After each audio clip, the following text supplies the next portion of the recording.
ګوري مسلمانانو ورونو او خاص کر د فیسبوک مینوالو ګناه هم په دوه قسمه ده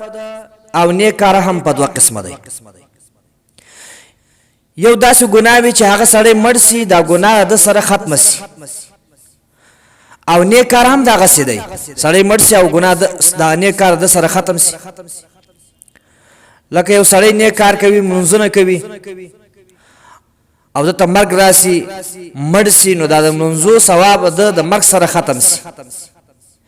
یو بل سړی داسې دی چې هغه فاسق او فاجر دی ګناه کوي لکه خدای نه خاصه زنا کوي خدای مړ سي دا د زنا چې کوم ګناه دا او عذاب د مرګ سره ختم سي دا. او دویم قسم هغه ثواب هغه نیک کار دی او هغه ګناه او هغه عذاب دی چې دی مړ هم سي بیا هم کده نیک کار کړی وي دغه ثوابونه ورته ملاویږي د مرګ نه بعد هم او کچيري بد کار کړی وي کده مړ هم سي دغه عذاب الله ته ورکوي دی ګناه. دا به داسې ګناه ده داسې نیک کار دی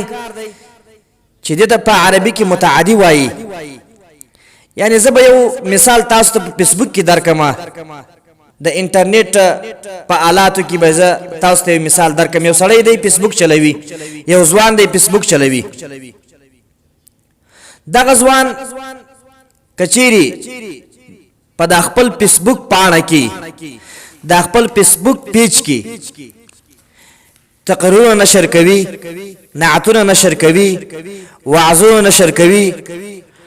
ششه تلاوتونه نشر کوي د قران آیاتونه نشر کوي ترجمه نشر کوي د بیت الله شریفی د مدینه منورې چې کوم تصویرونه دي هغه نشر کوي. نو کله مړ هم سي د مرګ نه بعد چې دا کم شان د نشر کړی دي یا دغه ششه کارونه چې د په فیسبوک کې اپلوډ کړی وي کاپی او پیسټ دا شانې کړی وي نو خداوند متعال به کدی مړ هم سي الله به دغه ثوابونه ورکوي. کدی مړ هم وي که یو سړی را ولاړ سي د په فیسبوک کې چې کم تقریرونه او وعظونه او تلاوتونه او دا شان نعتونه نشر سوي وي او بل نور سړیان ګوري دغه تقریرونه دغه وعظونه دغه نعتونه دغه ترجمه دغه د قران مجید آیاتونه نور خلک ګوري چې څومره خلک ګوري څومره ثوابونه چې الله نور خلق ته ورکوي دومره ثوابونه خداوند متعال د ته هم ورکي قسم مړ هم وي. او یو ځوان دی فیسبوک چلوي په دې فیسبوک کې دی غانې بجانې نشر کوي یا غانې بجانې دی د خپل موبایل را اخی فیسبوک ته اپلوډ کوي او یا خدای نه خسته یو غانا بجانا د مختراسی او لایک ورکی لانی کمنټ کې ورته ولیکي او ښه خبره ورته ولیکي چې ډیر ښه کار دی کړی دی او ډیر ښه غانا ده داسې کارونه کوي. نو کدی مړ هم سي دغه د چکم غانا بجانا نشر کړي د خپل په فیسبوک کې یا شیر کړي د خپل په فیسبوک کې کدی مړ هم وي دغه غانا او دغه ناره او دغه سندره چې نور خلق اوري نور خلق ته چې خداوند متعال څومره عذاب ورکوي دومره عذاب به خداوند متعال د ته هم ورکوي قسم مړ هم وي. ځکه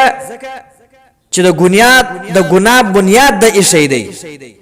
د مړ هم دی خو لیکن بنیاد د پریښو او فیسبوک ته د نشر کړي او فیسبوک د شیر کړي او فیسبوک د اپلوډ کړي او نو دی وجه خداوند متعال دغه عذاب چې نور خلق ته ورکوي د عذاب الله ته هم ورکوي.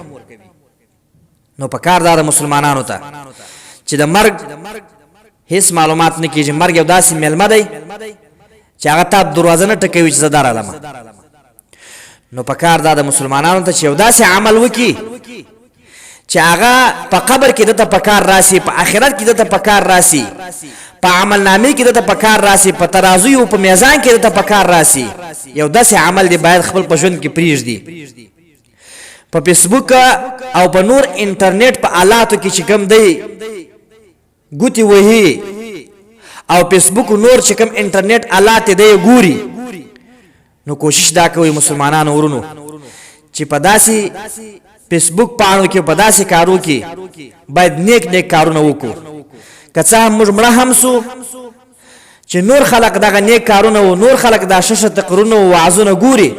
نو خداوند متعال به لکه څرنګه چې دوی ته څومره ثوابونه ورکوي الله به موږ ته هم دومره ثوابونه راکوي که څه هم مړه هم سو. د دې وجې مسلمانان، د دې وجې علما او شیوخو، د دې وجې بعضې قاریان داسې کوي چې خپل فیسبوک کې